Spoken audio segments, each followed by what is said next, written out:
না না, তুমি দিবানি একটা গুড়া কিনা, আমরা দুই ভাইয়ের গুড়া দৌড়ানির স্বাদ মিঠাইয়া দিবানি।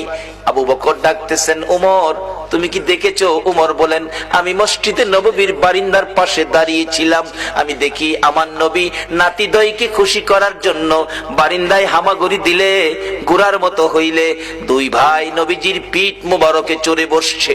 আমার নবী গুড়ার মতো অভিনয় করে এদিকে যায় ওদিকে যায়, আবার ডাকতেছে, হাসাইন হুসাইন বলো তোমাদের গুড়া দৌড়াইবার স্বাদ মিটছিনি? আবু বকর, আমি উমর দেখেছি, মুস্কি মুস্কি হাসতেছিলাম এই ঘটনা দেখে।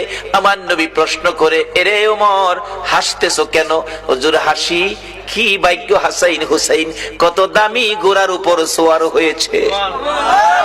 আমার নবী চোখের পানি ছেড়ে দিলেন, এরে